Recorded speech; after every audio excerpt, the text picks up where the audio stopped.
What is up, everyone? This is your host, Eric Holtzman, and welcome to the Mindful Motion Podcast.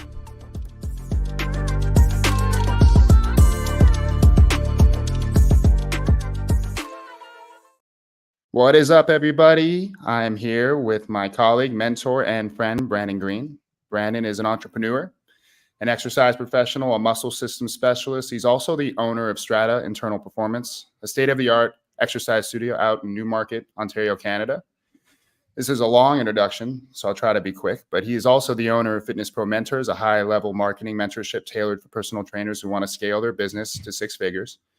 Brendan's an educator. He's taught courses for Tom Purvis's resistance training specialist certification, in my opinion, the best exercise mechanics course out there.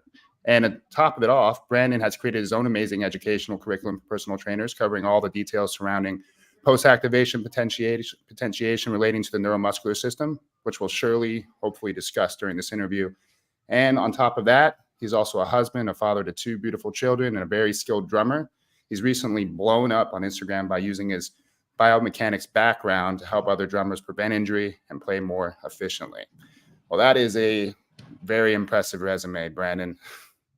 You're too kind. You did an excellent job of putting it all in there. So thank you for doing that. It's the best anyone's ever done. So that was great. All right, cool. I'm glad I could, relay it effectively. I would love to just jump in and just kind of gloss over how you got into the fitness industry, what that looked like, and how you became the professional you are today. Yeah, to be honest, I had no interest in the fitness industry whatsoever at the very beginning. I was originally interested in actually becoming a firefighter. And so I was at high school at the end of my last high school term.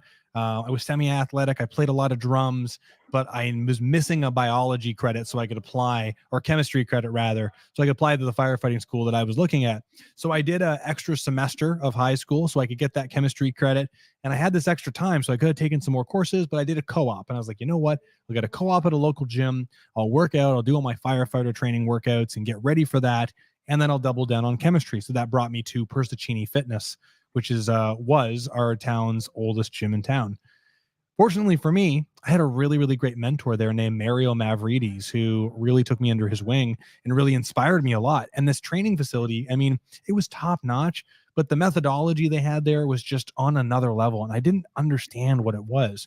So I inquired with Mario, the lead trainer there, the head trainer and my mentor. I said, what's everybody doing differently here? And he said, you got to read this book.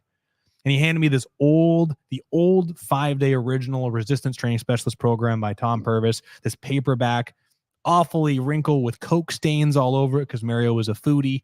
And he said, you read this book. And I read it. I was like, I don't even understand any of this. I was like 17 years old. It was over top of my head. After being there for a while, I really started to fall in love with the gym, but much more, I fell in love with the idea of training because I was seeing all these incredible trainers in there working with like 75-year-old people doing things I'd never seen any of my grandparents ever do. And it just blew my mind. So I said, listen, I'm going to go to school for firefighting. I'm really excited and committed to this. What do I have to do to become a trainer in here? I was 17. He said, I'll tell you what, that book I gave you, you study that book. I'm going to make up an exam off that book. And if you get your personal training certificate, I'll give you a job when you turn 18 as a personal trainer. So I had to go through this RTS book and I had to learn everything like moment arms, force angles, close pack positions. Like I just thought this was a normal thing for trainers to learn. So I learned that when I was 17. I spent hours of my young age learning all this stuff. And I passed his test. I knew what a moment arm was when I was 17 years old. I passed my personal training exam in January of whatever year it was when I turned 18, and I became a trainer real fast. I just became in love with this idea. The more I learned about mechanics, it just blew my mind that I could create mechanical solutions to help people. And that sprungboarded me all through the courses that many of your nerdy audience are familiar with, the resistance training specialist program. At one time, the muscle activation techniques program. Jacques H. Newell-Taylor's, one of your previous guests, Forcing the Nervous System, Joe DeAntis's Fit and Stables cadaver course. I was just eating it all up. And it just drove me. And I just really haven't stopped because I love it. It's just so much fun. Well, what about it do you love so much? I mean, that's kind of how I am too, but I'm really interested to know like what specifically draws your interest into those topics. I was always a Lego artistic kid. Like I was always someone that liked to take pieces of puzzles and train sets and things. And how many different things can I build from this one thing? how many things can I take that go together and make something unique in different ways? And for this idea of the resistance training specialist program that I learned from Tom Purvis, like everything with his exercise equation about motions, positions, resistance, time, support, restraint, all these things come together. It just gives you this infinite level of freedom. Lateral to that, though, the principles he teaches really give you this eye-opening plethora of options within your life, because you realize, if you think about the thing that's this limited scope of exercise, we're talking about working out and how many different options there are. Well, the principles that you learn, like if you learn how to master and blow up one thing at a very deep level, it helps you when you go to play the drums and you're like, I can blow this thing up and learn as much as I can about all these details. I get interested in learning about post-activation potentiation, like you regarded. I had the academic foundation to know how to study, learn, and dive deep. What are the principles I can learn from this? How can I apply this to different people? How can I scale it on a continuum of very fragile people to very advanced people? So it's just like, there's this infinitism, is that a word? This level of infinity associated with it that just gives you so much power. And yeah, I love that. Okay, so it's not like it's just for your professional experience or your career. It applies to a lot of things in your life, and I think that's a very powerful place to be. Yeah, I'm going to sound like an RTS fanboy here, but I'll tell you, I mean, I definitely, to Tom Purvis once said, I think RTS is everything. And I didn't mean that like such a cheesy fanboy, cultist, religious sense, but like the way he teaches things, it gives you a worldview lens that anyone that has really gone deep into that world, you can't see things the same as you did once you've taken the RTS mastery foundational stuff. You just can't. Anything, in my opinion. Yeah, no, I feel the same way. It's like a totally different language, and once you learn it, you can never go back. 100%. Yeah. You know what? Since we're on this topic, how would you define exercise from your perspective? How would I define exercise? I mean, I go back to the original RTS equation, that it is specific adaptations from specific stimulus over periods of time. I mean, that's, I think, the simplest way I can define it. I know I've heard different versions of our contemporaries talking about how everything is exercise, and that there's perhaps a specific level of focus that's associated with it. When I think about exercise, I mean, I really think specific adaptations over a specific period of time. And if I do anything long enough, like if I sit in this chair long enough, the effects of gravity and the amount of torque from the distance of my spinal axis to my posterior erectors, I mean, there's going to be a time where my muscles start to fatigue. And at that point, does this mean that this has now become an exercise? And in my opinion, I sort of think it does. I think that there is, because truthfully, if I'm sitting here and I start to get tired, but I don't mean to get tired, but I do get tired, I've reached that level where my skeletal muscle can no longer perform there. Therefore, I'm entering into this realm of adaptation. So it may not be specific, but it's still happening. So Yeah. It sounds like the underlying factor is your intention behind the activity, and then maybe unknowingly you're performing an exercise in the parameters that you've set. Before we dive more into the exercise part of it, I really would like to just touch base on the fact that you do have like multiple businesses. You have so many things that you do. How do you manage to run, 3 businesses and do all these extracurriculars successfully?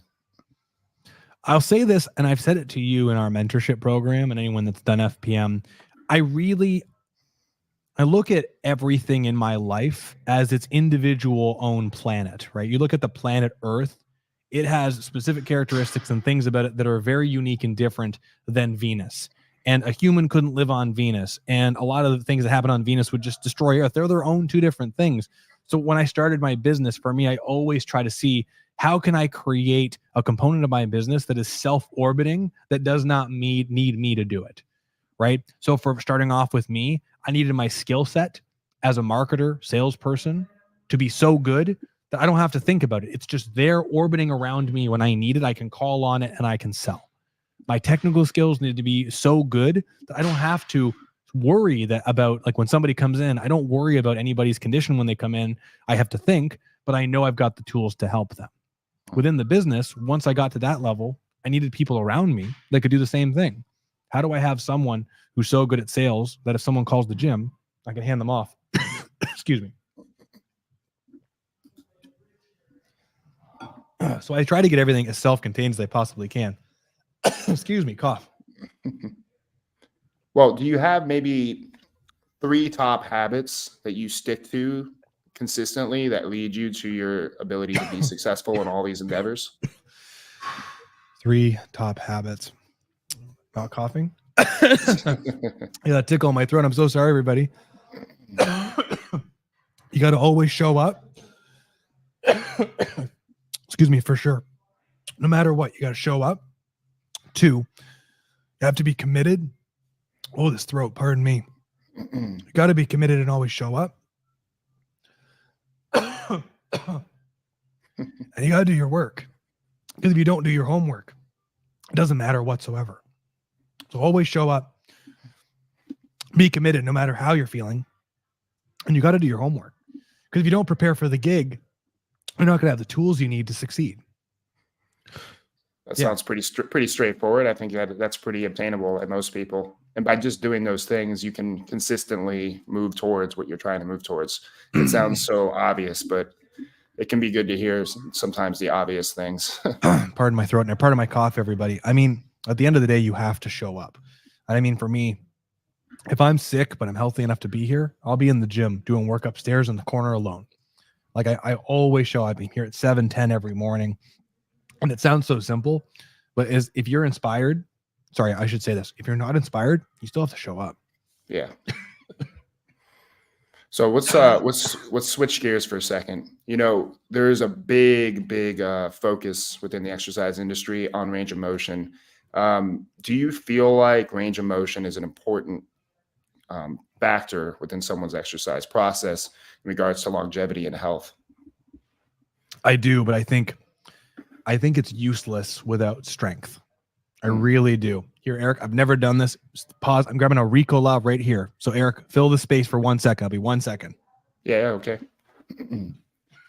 I think what Brandon's alluding to is that a lot of people are seeking range of motion, trying to be more flexible, but sometimes using strategies that don't allow them to maintain their strength in those newfound ranges. So if you access a new range of motion, but you don't have the stability, that could lead to injury and problems long-term. So I'd also like to see where you were heading with it. So let's see what Brandon would have to say about it. So pardon me. I'm so sorry, everybody. I got a little fisherman friend and my throat will not hinder me anymore, which that never happens. So I apologize. So the importance of range of motion. I mean, we have an amount of mobility that our joint structures will allow, and we have an amount of mobility that our skeletal muscle will allow. Also, we also have an amount of both of those things based off the organization we are with gravity.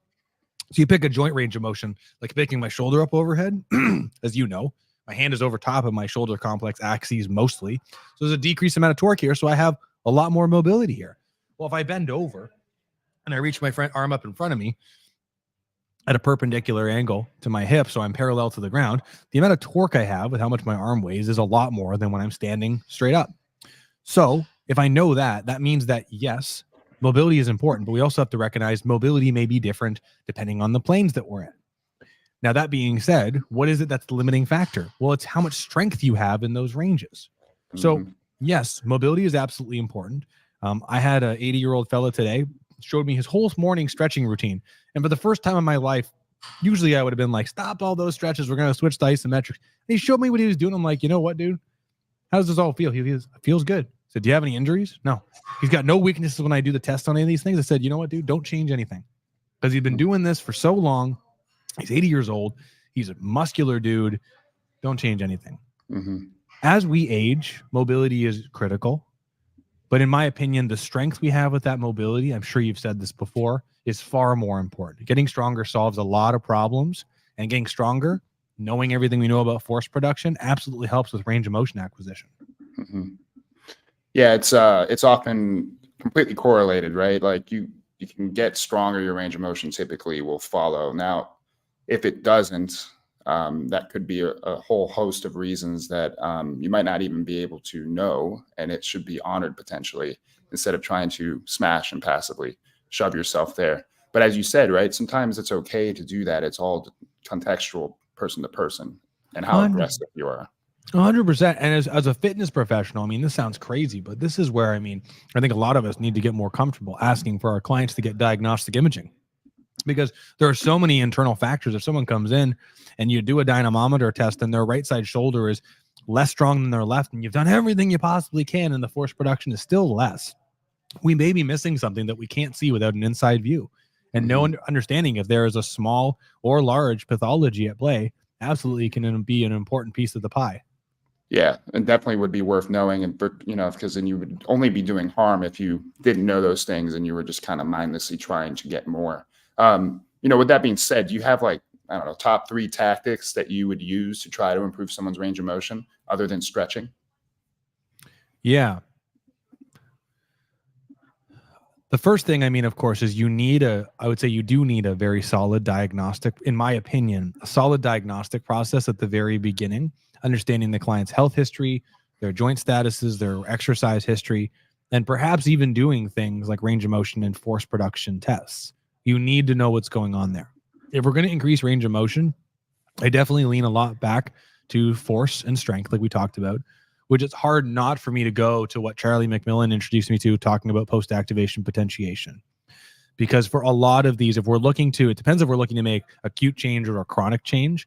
But if someone has limited motion on one side and we have no reason to believe there are any sort of structural reasons or any diseases at play that could limit them, if we just get that muscle to contract at a moderate to high level in a safe position without causing fatigue or discomfort, post-activation potentiation does seem to be one of those acute phenomenons that happens.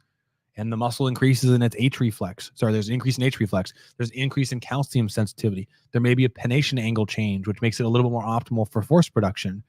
And if we look back to talking about Tom Purvis, this idea of a length-tension relationship and a strength curve, depending how nerdy your audience is, many of you will know that as a muscle gets to a shortened position, there is a decrease in force production just because the skeletal muscle cannot do it, because for a few different material reasons, it loses the ability to generate force.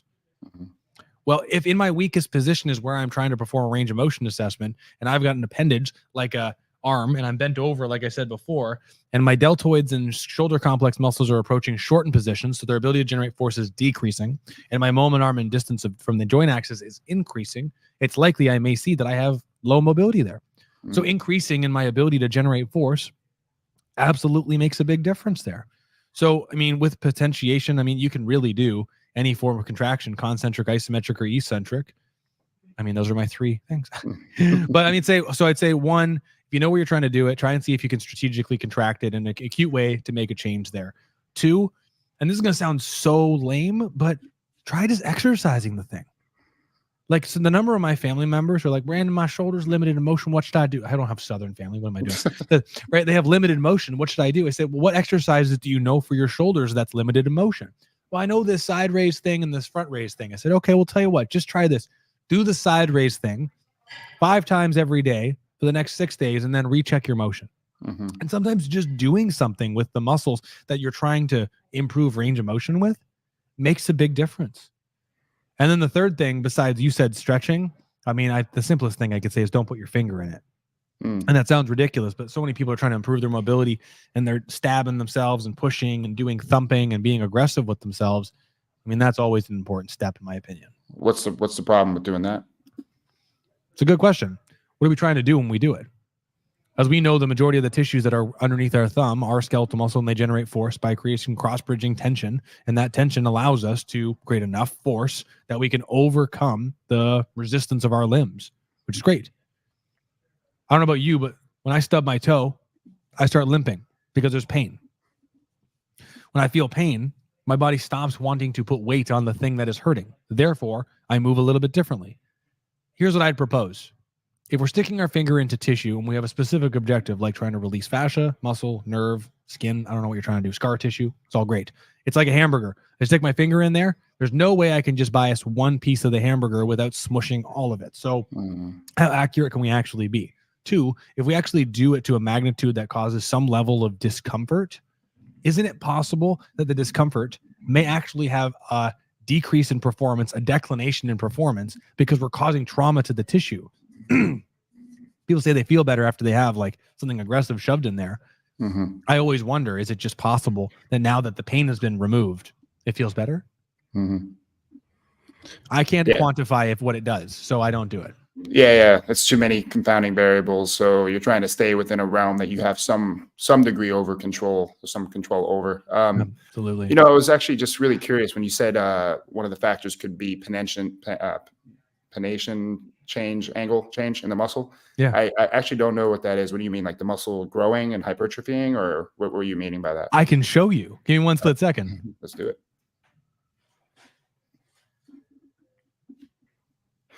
This is a broken model from the potentiation class that I was teaching, that I made up, which is cool. Actually, I got to be honest. I organized it. Charlie McMillan presented a bunch of the research to me that helped me a ton. Very good friend, and much respect for him. So if I think, like, forget about these white hanging pieces off the back, but if I think I have these muscle pieces, I have the myosin and actin.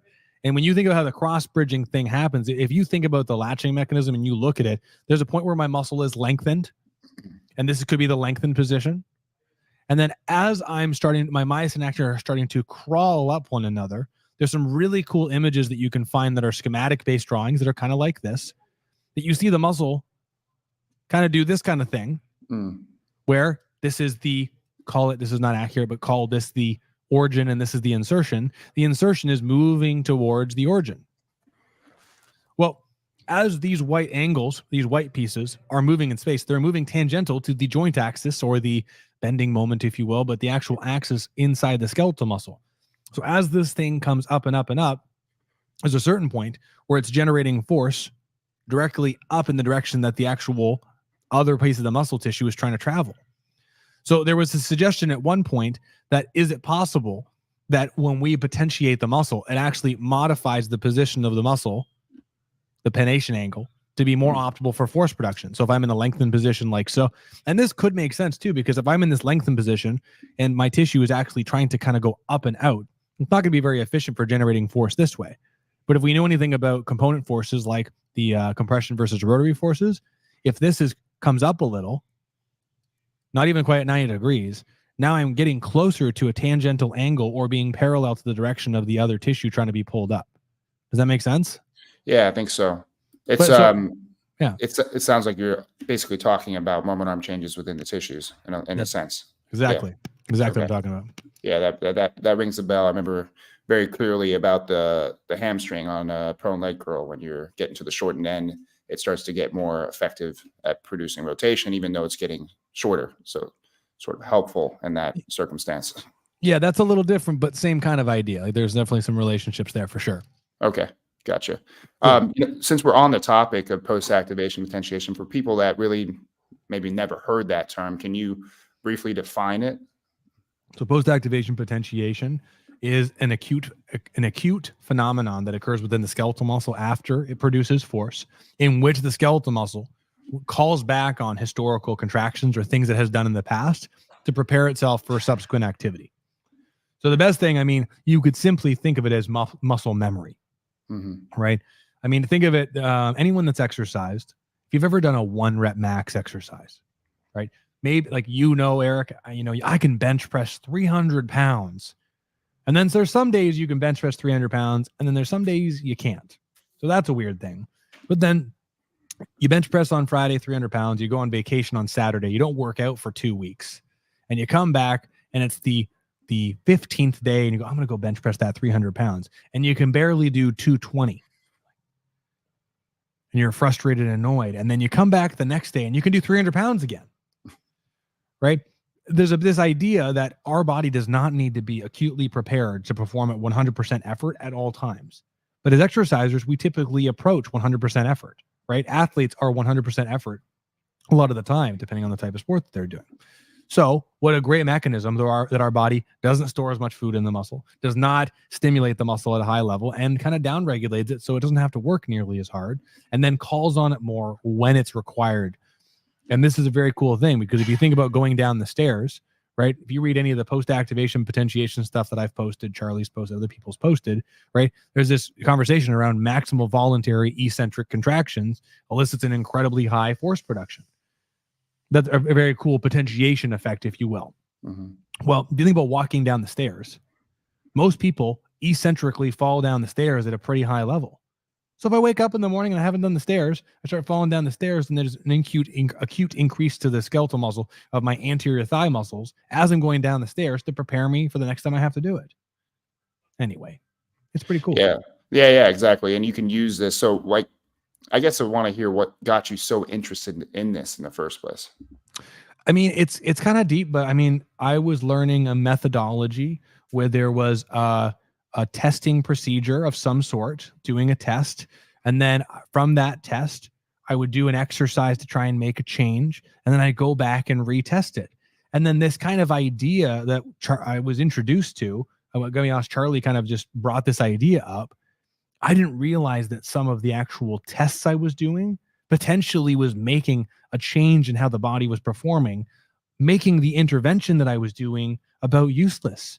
I mean, even stretches that I was doing, if I thought about like doing an active stretch and I was like, oh, you are limited in horizontal abduction.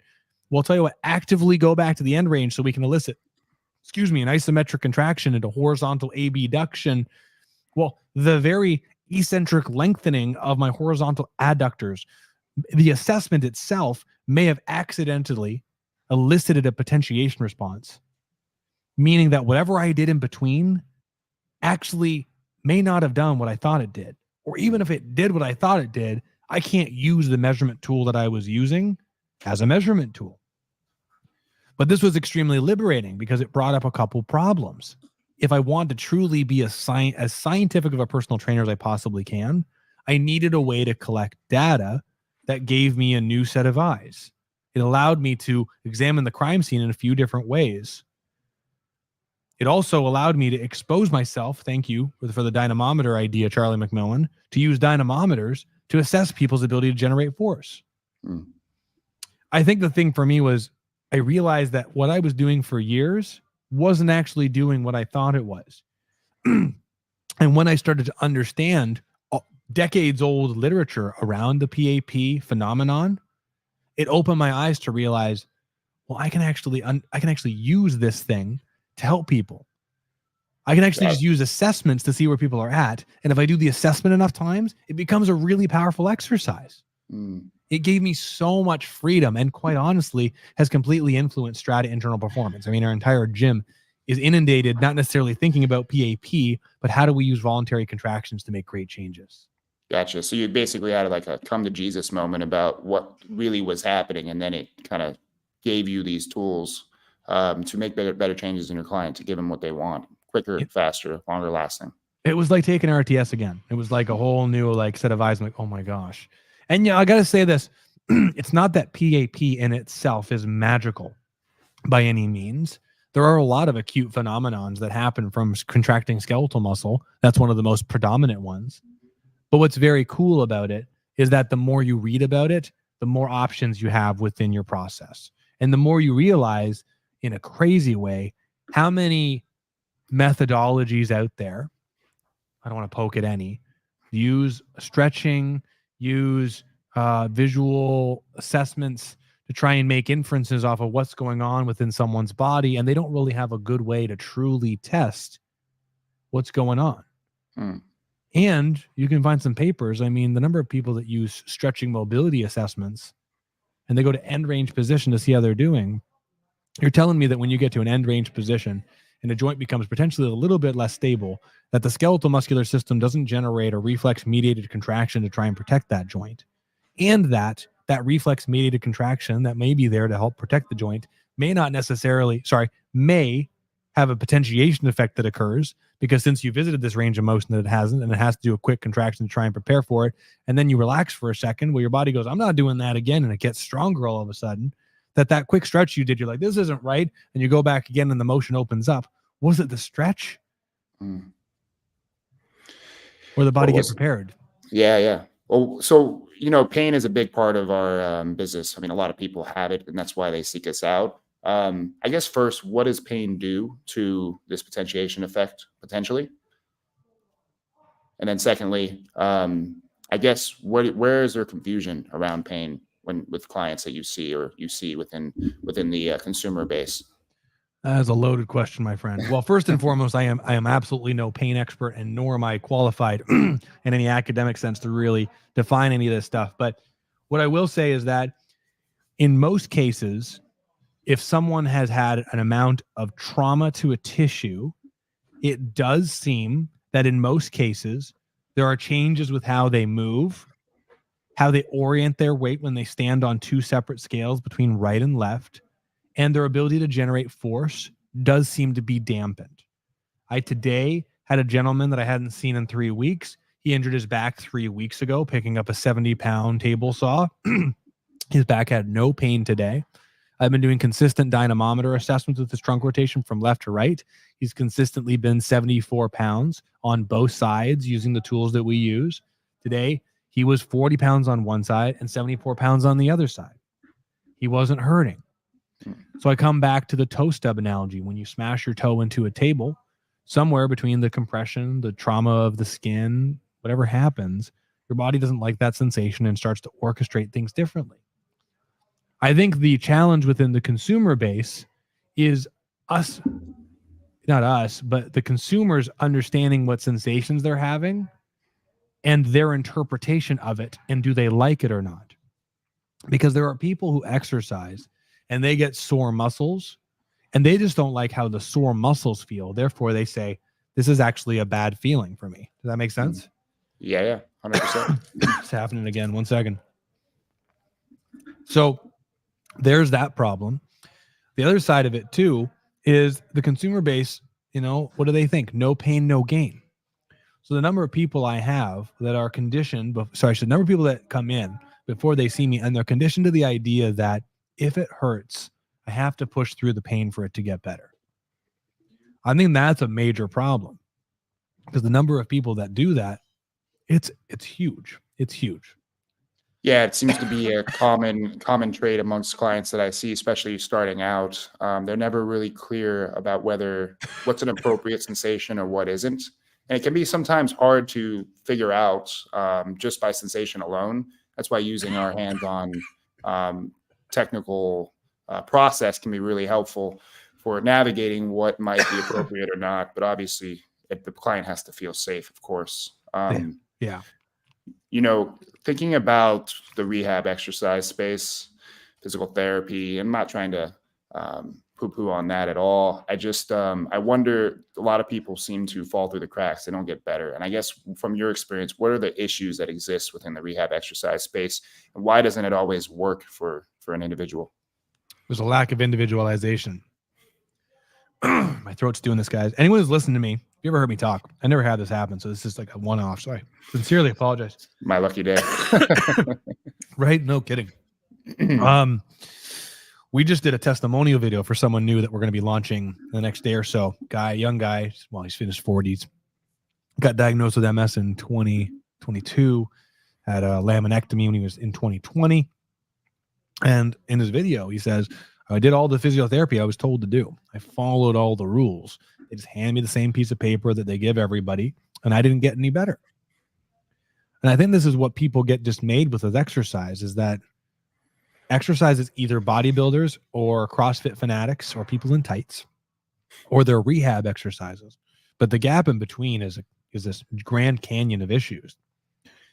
He's been coming here for 2 years. Coming up to 2 years. And he's been stronger and stronger and stronger, better than any physical therapy program ever had. Physical therapy does a great job up to a certain point. And I'm sure one of my mentors, Kevin Dunn, would say the same thing. But once you finish the traditional physical therapy protocols, you have to continue the journey. You have to keep it strong, because getting range of motion back and normal function, that does not solve the problem. It does not. You have to build up the strength, especially if you've had a structural change like a torn meniscus or a surgery. In my opinion, it would be a disservice to yourself if you don't cocoon it with as much strength as possible.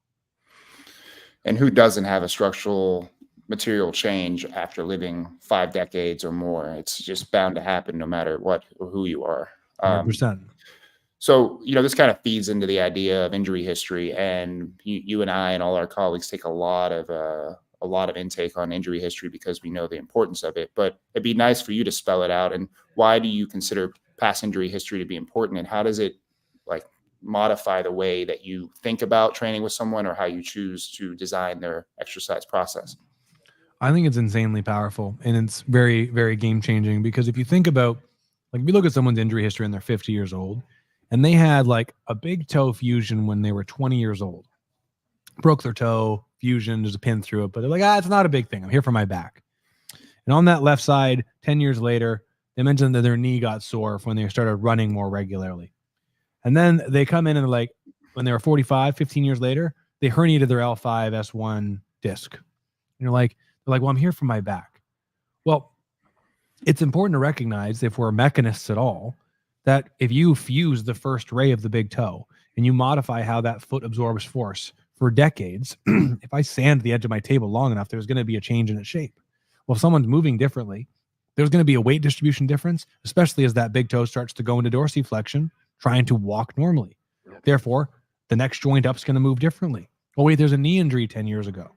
And then if you're telling me after that knee injury is less stable and there's less on both sides, top and bottom, that there's not going to be effect to the back or the next joint system. So it's very difficult, because it comes back to the physical therapy program. My back hurts, fix my back. What if the back is absolutely a problem, but it's a byproduct of all the other joint systems that have been influenced? Is it possible that getting more strength and mobility in the foot could help the back? Yes. Is it possible the back is a standalone issue? Yes. But truthfully, if you go into a crime scene and you're looking to see what happened, where this murder happened, and you're trying to identify the source, and you see evidence, you're like, that blood spatter across the room, that's not a big deal. This is where it happened. You're ignoring data, and you have to consider it all. So how do you, I guess, I know what we do, but for people that might be listening that don't know much about it, how do you figure out where the problems lie with someone? What's the process look like, just briefly, so people can kind of understand how you acquire data and then how you might apply that to a session? You want me to explain my process? Just briefly. Yeah. So, I sit down with someone and I have a conversation to identify what they're here to see me for. And the most important thing for me is I'm trying to really identify the real reason why they're here. Like, if their back hurts, that's important to me. But what is the back pain stopping you from doing? Because in some instances, as you know, you may not be able to make the back pain go away. If there's a herniated disc or spondylolisthesis, that's an outlier that's hard to discuss. But if they tell you, I want to keep playing hockey, and you go, well, what if we can find a way to keep playing hockey, but you may still feel your back? That's always an important thing for me, because we are not pain people. We're exercise people. And if someone has pain, but they want to keep doing the activity they love, I'm good at helping people with activities. Once I know what they're here for, then I can triage the data that I collect towards that. I want to play hockey better. Well, now I can go through a very thorough mechanical assessment of range of motion, postural, weight distribution. I can use dynamometers to assess force production from one side to the other to see if there's any differences there. I can even do more dynamic tests, like single leg squats, balance tests, whatever I may need, that lines up closer to them playing hockey to see if they move differently or perform differently from one side to the other. Once I see those differences, I can assimilate it. And I'll be honest, I learned this through chiropractor, physical therapist at Maximum Physio Max that I was the manager of for a while. And then Greg Max, muscle system specialist, was a very helpful adjunct to that and definitely connected a lot of these pieces together. That just gave me more context to create what I call, for my potentiation dynamometer stuff, a gross motor profile assessment. I learned the mobility profile assessment from Greg. They have a version of this within physio as well. But for the gross motor assessment, I'm trying to identify all the things I've learned from all these people, but then how do I put quantitative metrics with dynamometers on it? If I see someone's back hurts and their strength on the left side is 30 pounds and the strength on the right side is 40 pounds, the 25% difference. And that gives me a very interesting question of, if I improve the strength that's 25% less and bring it up, is this going to give them more motion? Are they going to feel differently? Is it going to affect their hockey? Are these muscles associated with the specific deficits that they're struggling with when they're playing hockey? And then for me, to be quite honest with you, Eric, and I've regarded through you with our conversations, I try to teach these people the value of resistance training, because I feel really good and confident with my delivery and my technical ability to help someone in front of me. But I care way more that they incorporate exercise into their entire life. Because at the end of the day, someone, with all the money in the world and all the time, someone can hang out with me for 6 months and be like, I feel great, Brandon.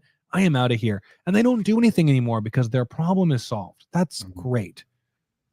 I don't care about that as much as I care about them doing this forever, because the real dividends from this thing come from a lifelong participation with exercise.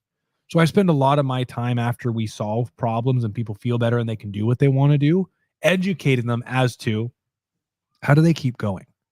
How do we make sure that this fits into their world? Because I don't care if someone comes to my gym or they do their home gym workouts. I just care that they have a thing that they do consistently, because I've been fortunate enough. I've got clients for 18. I got several clients for 15 years and a couple for 18 years, which is crazy. And I have two 80-year-olds and with me for 15 years, and they're just as good as they were when they were 65 with me.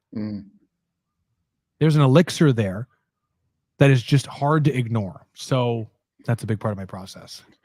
Yeah, you're just trying to guide them towards how to make this sustainable and keep ultimately staying young in some form as functional human beings. That only comes through consistency over your whole life. 100%. There's a big focus on posture these days, and everyone's always saying, "I got bad posture." It's like it's the first thing people say. I guess from your perspective, you didn't mention it, but I know you do some postural assessments during your intake process, and I guess for people who might not know much about it, what's the big deal about posture? What makes it up? Should it be something we even consider or worry about? And how does it tie into your process? Yeah, there's two big things I think about with posture.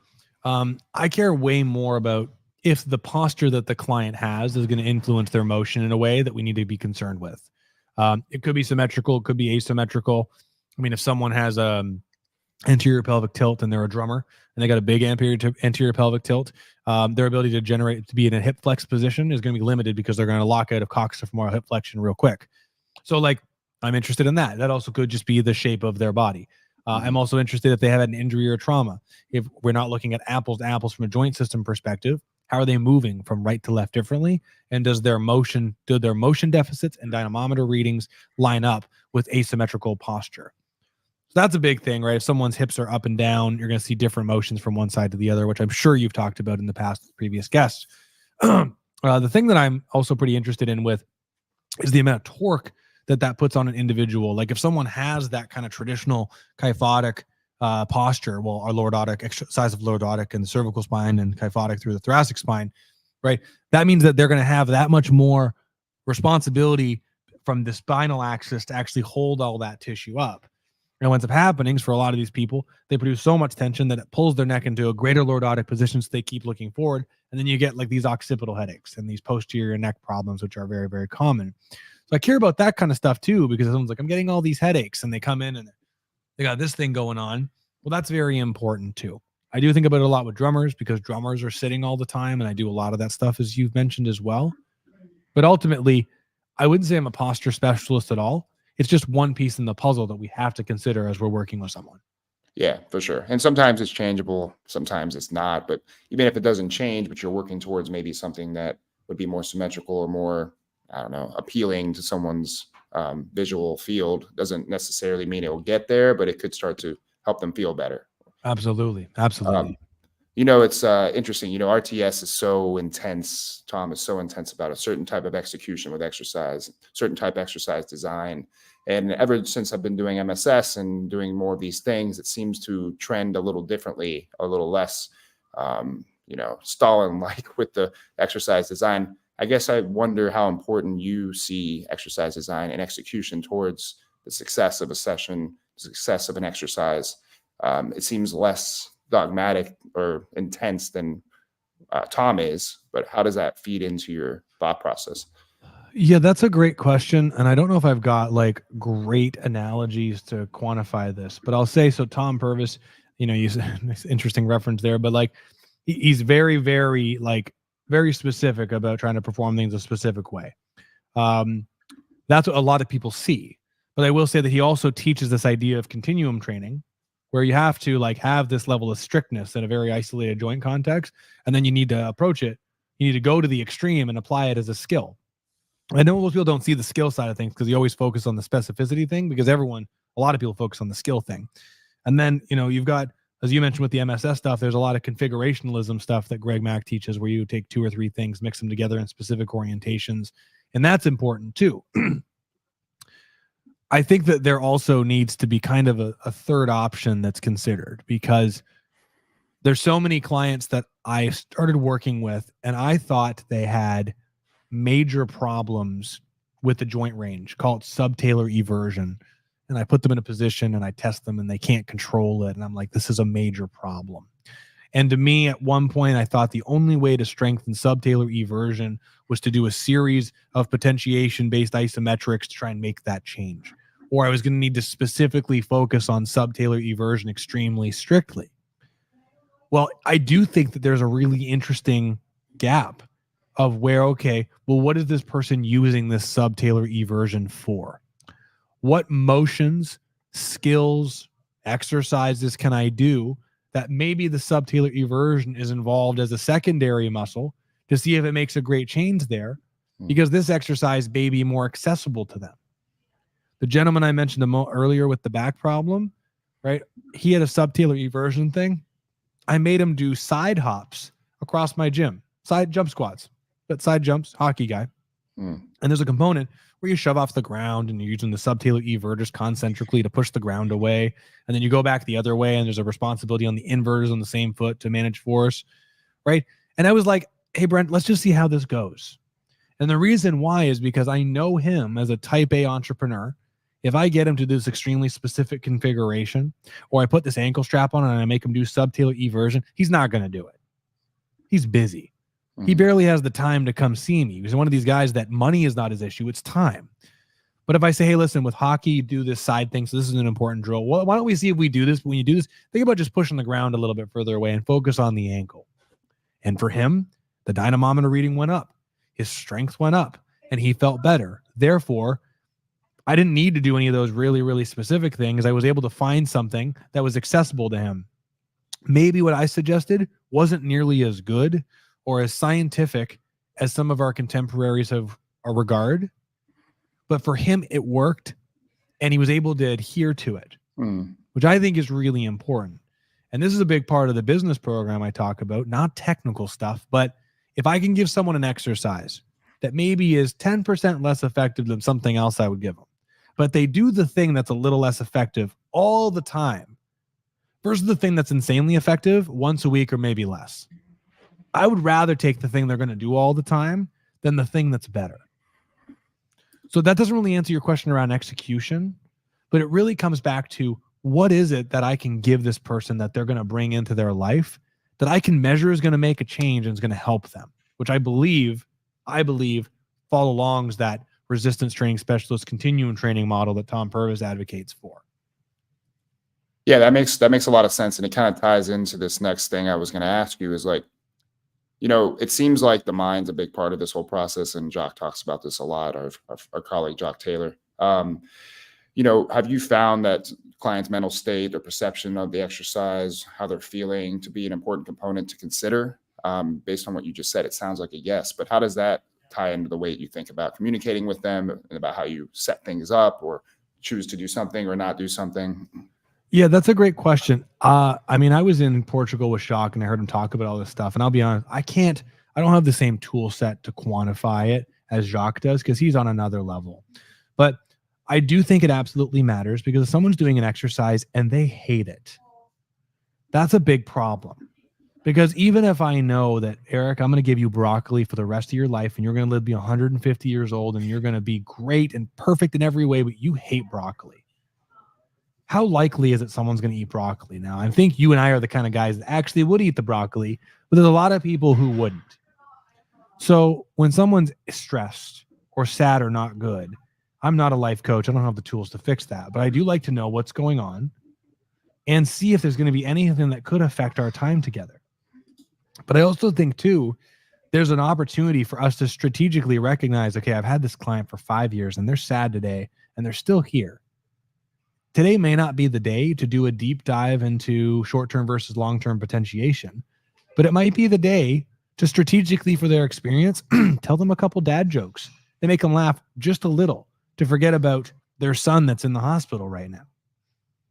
I got a lady right now who's this exact person. She's an 80-year-old person who's caregiver to her son who's really, really sick. And she comes in and she's here because she likes my nerdiness and my level of specificity. But there's once or twice a month that I just try to make her have a good time because it makes her feel good. She gets more out of the session and she leaves, puts her hand on my shoulder and said, thank you. I appreciate that. She's not here for me to make her laugh, but sometimes it's just helps. Yeah, it can be a major game changer for how they feel. And ultimately that's why people come, is the way that you make them feel. 100%. So, with everything you said, how do you determine whether your session was successful with your clients? Like, what are you looking for? What kind of feedback are you looking for? What tells you that was a great session? That's a great question. That is a great question. I mean, the first thing is is the client satisfied? Is the client leaving and they're in a good place and they understand what we did? I also want to make sure that when someone leaves, they are 100% confident with what they know, what we did today and what we're doing next time. If someone leaves my session and they know I worked on my back and it feels better, and next time we come in, we're going to make sure we're going to work on the endurance. That's a success for me too, because they're in the game with me. Mm-hmm. And then honestly, every session I will collect data, be it weight, reps, sets, subjective experience, dynamometer data, range of motions, functional assessments, if you will, that helps me compare contrast from today to last session. And maybe I didn't get a progression today, but it's a successful session to me if I collect data that changes my decisions for the next session. Got it. Yeah, that sounds pretty much on point for how a lot of us operate. But you just want to make sure that they're on the same page, they know where they're heading, and you guys there's clarity there. I think that's really important because sometimes it can be a little confusing with all the things that we do for people. They can be lost. So that's a very valuable thing. I don't want to take up too much of your time. I'm just curious, is there anything new you're doing right now? Anything you're interested in that you're exploring? You know, I teach the marketing stuff through Fitness Pro Mentors, and I'm really obsessed with the organic growth of things because paid advertising is a whole beast of messy, sloppy, expensive stuff. But I'm really, really interested with how the social media landscape is changing right now and how that affects people growing in-person service businesses. Because it's been really, really quite interesting to see the more people give back, the more they grow, for sure. Kind of like what you're doing. Yeah. Yeah. Okay. I got you. So I mean, I noticed that with your drum mechanics thing, it's just like every day I look at it as like another 1,000 followers. It's growing like a wildfire, man. It's crazy. And that's been very fun. One more thing, if you were to go back in time and speak to yourself 10 years ago, what kind of advice would you give yourself?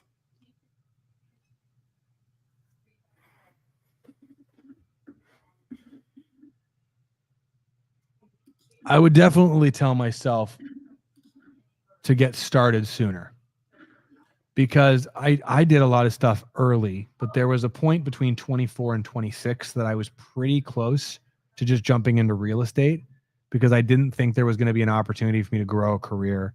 And it was really for my wife. I was standing with her on a treadmill and I said that to her and she goes, "You spent all this time doing this and you haven't even really tried." And I was like, okay. And that kind of lit a fire under my ass that turned into, I saved $60K in the first year. A year later, I opened a gym. And then it's just been like wildfire since there. So I owe that a lot to her. Eric, I want to say one more thing, if that's okay. Yeah. I was coughing a heck of a lot when you asked my 3 recommendations of success. Is that what it was? Yeah, that was. I want to double back to that because I like that one. I was just dying for a split second. If anybody wants anything, there are definitely 3 things you need to do. You have to approach this anything you want with commitment. And the reason why I say that is because the number of students that I've had that are not happy today and don't do something, it just drives me nuts. You have to be committed to what you want, and that turns into you showing up consistently. Mm-hmm. You also need to always stay hungry and always be looking for where can you grow next to help you with your thing. But the third thing, and I didn't say this before, you also need to make sure you maintain laser focus, because you're seeing my drum stuff blow up. And I really want to do a business in that category. I want to spend the time there, but I know it's going to take 5 to 10 hours a week. And I have 2 businesses that are already roaring. And I know if I split my hairs more, it's going to take away from the things that's helping me pay for my family, take care of my bills. So what can I do with that? Well, I can take the things I'm doing and try and make them better so that I can autonomize them, put them into orbit like I told you before, and then that way I don't split my time. So I think this is really important, is that whoever's listening to this, if you want to succeed, you have to have laser focus on what you're trying to aim towards. And you got to trim the fat sometimes so you can make those objectives happen. Yeah. Don't overburden yourself with things that might not be important. Yeah, that's right. That's right. This is really good advice. I really appreciate you doing this. This is awesome. I hope people got a lot from it. Can you give people insights if they want to find you, Fitness Pro Mentors or anything of that nature? Where would they find you? Yeah, go to stratainternalperformance.com is the main website right now. I got a few other websites in the works. But honestly, Brandon_FitProMentor on Instagram. You can check out my drum mechanic stuff at Drum Mechanics if you want to just see an example of growing social media. and then Fitness Pro Mentors on Instagram. And honestly, join our private Facebook group.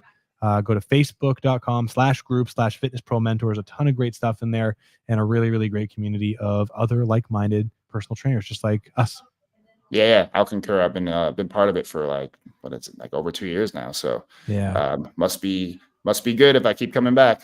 that's right, man. Eric, thanks so much for having me, man. This is an absolute pleasure. I apologize for my coughing fit. That has never happened, but nonetheless, I think this turned out okay. Yeah, it turned out great, man. Thank you again, and maybe we can do another one in the near future. You let me know. I'm happy to do it. All right, man. You have a great one. Thanks, guys. Take care.